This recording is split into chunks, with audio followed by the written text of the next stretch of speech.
Bonjour les CM1, alors aujourd'hui je vous fais une vidéo sur la division. Vous aviez l'activité Je cherche, page 88 à effectuer, c'était pas évident. Donc je vais essayer de vous accompagner avec la correction en vidéo. Le titre c'était donc Division, valeur de chaque part. Vous n'avez pas encore appris à poser de division, donc j'espère que vous n'avez pas cherché à faire ça. Ce n'est pas du tout l'intérêt. Aujourd'hui on va bientôt l'apprendre, mais ce n'était pas encore le propos. Pour diviser, un autre mot qu'on a utilisé jusqu'à présent, c'est le mot partage. Donc ça, par contre, on l'a fait plein de fois. On a même une petite leçon qui parle de ces fameux partages avec des mots-clés que voilà, vous aviez à revoir. Donc normalement, ça va vous aider pour résoudre ce problème. Ici, c'est un problème du coup de chercheurs d'or qui avaient des pépites et qui avaient trouvé 185 pépites. Alors, je les ai mis dans un panier, c'est le panier total de la récolte. Et en fait, les chercheurs d'or vont vouloir se partager ces 185 pépites. Ces chercheurs d'or, ils ont chacun une boîte. On vous demandait de les dessiner. Il y a 12 chercheurs d'or, donc 12 boîtes. Et puis à la fin, il y a un petit sac, parce que dans tout partage, et ça aussi on le disait bien dans la leçon, c'est que lors d'un partage, il faut absolument réaliser le partage de manière équitable. Il faut que tout le monde ait la même chose. Si jamais tout le monde n'a pas la même chose, il va y avoir des jaloux. Donc ce n'est pas possible. On donne exactement la même chose à chacun. Et si toutefois il reste des choses du coup que l'on ne peut pas partager parce que ça va faire des jaloux, alors on pourra les mettre dans un petit sac que l'on va appeler le sac de reste. D'accord? Donc comment on s'y prend?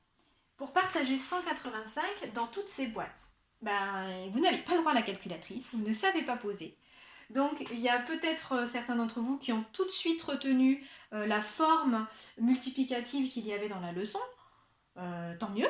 S'il y en a qui n'ont pas réussi, ce n'est pas grave. Vous pouviez dessiner les boîtes et puis chercher à peu près combien on pouvait donner de pépites à chacun pour que ça fasse 185. Je vous montre comment on pouvait faire par essai successif. Allez, moi je me dis, tiens, je vais essayer d'abord de donner 5 pépites chacun, au hasard. Là je commence un peu au pif au départ, peut-être que certains font comme ça aussi. On peut. Si on est complètement perdu, il vaut mieux faire un peu au hasard, on finira par trouver quand même, que de ne rien faire du tout.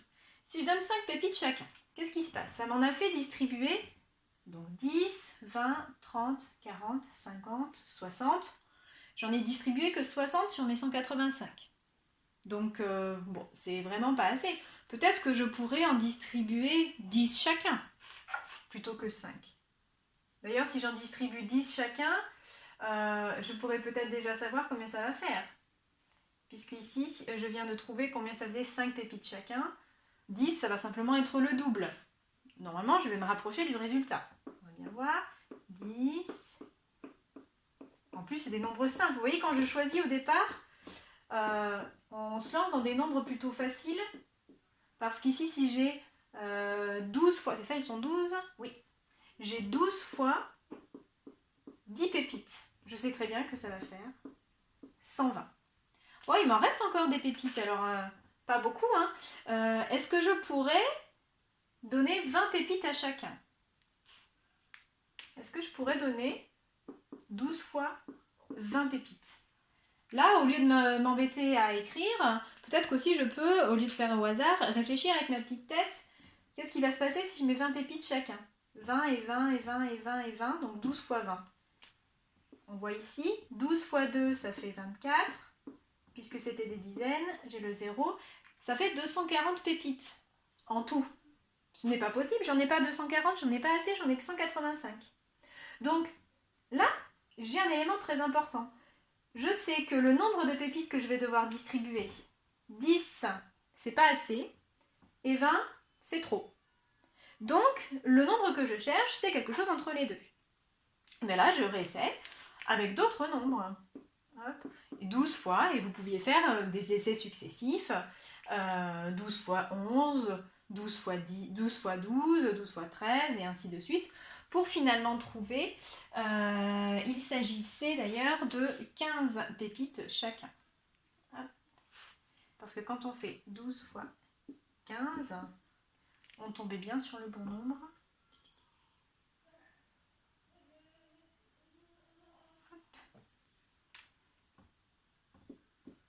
15 et 15, 30. Et encore 30, 60. Et encore 30. 90. 120. Mince. 15. 120 plus encore 30, 150. Et 150 plus encore 30, 180. J'en suis ici à 180 pierres précieuses distribuées sur mes 185 au départ. Il y a donc une petite différence. Il y a quelques petites pépites que je ne pourrai pas partager. Eh bien, il y en aura 5. Effectivement, s'il n'en reste que 5, je ne pourrai pas en redistribuer à tout le monde. Il y a 5 personnes seulement qui en auraient, les autres pas, donc je m'arrête là. Il vaut mieux les mettre dans un sac qu'on va appeler le reste. Donc voilà, ici j'ai utilisé la technique, on va dire par essai successif, en commençant un petit peu au hasard, et puis après en guidant un peu ma réflexion avec des raisonnements de calcul. Donc quand on commence au hasard, on commence plutôt avec des nombres simples, et puis après on essaie d'imaginer ce que ça fera. Alors bien sûr on essaie de ne pas dessiner à chaque fois tous les essais que l'on fait, hein. C'est un peu une perte de temps. Donc la réponse attendue était 15 pépites chacun. Dans la question B, justement, c'était un peu le même problème, mais cette fois-ci, il n'y avait pas seulement 12 chercheurs d'or, ils étaient 25. Et ils se partageaient, attention, non plus 185 pépites, mais 650. Donc tous les nombres sont plus grands. Pourquoi la volonté de mettre des nombres beaucoup plus grands? Eh bien simplement pour que vous ne dessiniez plus. Voilà. Dans l'exercice B, on ne dessine plus, mais par contre, vous aviez le droit à la calculatrice, ce qui est plutôt intéressant. Alors même si on ne sait pas faire des divisions à la calculatrice, on sait faire ça. Il fallait s'aider de ce que vous veniez de faire en haut. Puisque vous aviez 12 chercheurs, on cherchait 12 fois combien pour faire 185? Et bien là, dans l'exercice B, dans le panier, il y a 650 et les chercheurs, ils sont 25. On est en train de chercher 25 fois combien pour faire 650? Alors pour faire 650 exactement, ou un nombre qui s'en rapproche, hein. Tout à l'heure, souvenez-vous, 12 fois 15, ça ne faisait que 180. Les 5 pépites restantes étaient dans le sac de reste. Donc, pour trouver ce résultat-là, on va s'aider de la calculatrice. Là encore, on va procéder par essais successifs, alors un peu au hasard au début, mais quand même en ayant un peu en ligne de mire des calculs faciles à faire. Déjà, allez, si j'essaye, il faut que je choisisse un calcul facile à faire dans ma tête pour ne pas perdre trop de temps. Ce qu'on a appris par cœur à faire, 25 fois 10. Combien ça va faire 25 fois 10 ? 250. Est-ce que c'est assez ou pas assez? Bah non, c'est pas assez. Est-ce que si d'ailleurs je faisais le double de 25 fois 10, ça serait suffisant? Le double de 250, c'est 500. Ah, on se rapproche déjà du nombre attendu. Donc je sais que 25 fois 20, c'est-à-dire le double, ça va faire 500. Je me rapproche de mon résultat attendu. Vous voyez un peu comment on peut utiliser tous ces calculs que l'on a appris pour résoudre des problèmes efficacement. Je continue donc. Allez, je peux aller un peu plus loin, pourquoi pas. Je vais essayer x 30. 25 fois 30, c'est 3 fois 25 au rang des dizaines. 3 fois 25, ça va faire 75. Et c'était des dizaines, donc je rajoute le 0 aux unités, 750. Qu'est-ce que me dit ce calcul? C'est que moi, ce que je cherchais, 25 fois quelque chose qui fasse 650, ce quelque chose que je cherche, ben regardez. 25 fois 20, ça fait 500, 25 fois 30, 750. Moi, je voudrais quelque chose entre les deux. Donc, un nombre qui est entre 20 et 30. Et alors là, vous vous aidez de la calculatrice et vous essayez. Là, à ce moment-là, on essaye, parce que là, on a un champ réduit de possibilités. Peut-être que ça va être 25 fois 21, 25 fois 22, 25 fois 23, 25 fois 24, et ainsi de suite. On essaye jusqu'à 25 fois 29, si besoin, pour trouver ce qui se rapproche le plus de 650. Mais ne vous lancez pas tout de suite avec la calculatrice, tête baissée, en mettant des nombres complètement au hasard, hein. Il faut d'abord guider un petit peu la réflexion. Et du coup, au final, d'ailleurs, on devait trouver 25 fois 26. Quand on tape à la calculatrice 25 fois 26, cela fait exactement d'ailleurs 650. Ce qui veut dire qu'on aura pu partager tout le panier. Il n'y aura pas de reste. Le reste sera 0. Voilà pour l'exercice B. J'espère que vous avez bien retenu l'idée parce que c'est exactement la même chose qui va se passer pour l'exercice C. Donc si vous étiez bloqué, peut-être, vous voyez que vous avez eu complètement faux à l'exercice B, faites une pause dans la vidéo, reprenez l'exercice C pour essayer de l'améliorer, et puis ensuite reprenez la vidéo pour en voir la correction. Alors, je fais un petit peu de place.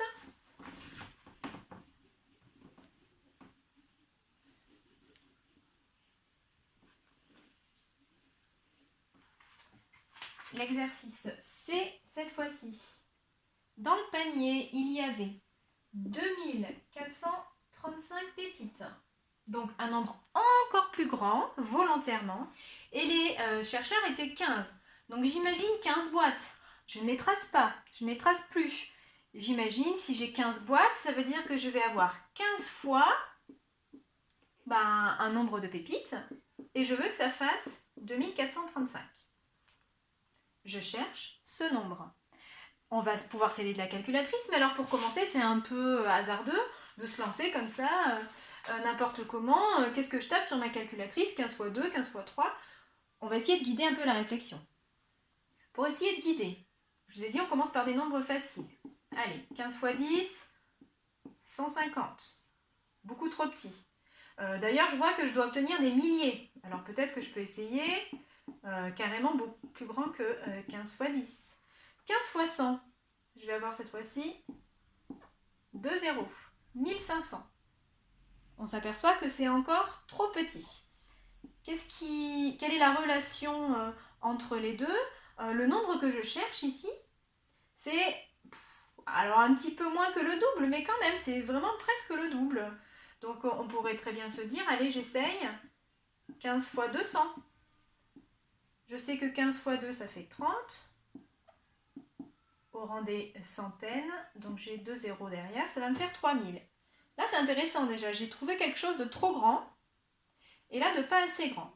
Le nombre que je cherche, 2435, il est entre ces deux résultats, donc il va être entre 100 et 200. Ça va nous aider un petit peu sur la calculatrice déjà. Qu'est-ce que vous pouviez faire de plus pour vous aider? 15 fois 100, on l'a dit, 15 fois 200. Après, on pouvait essayer avec la calculatrice. Hein. Vous essayez vraiment au milieu.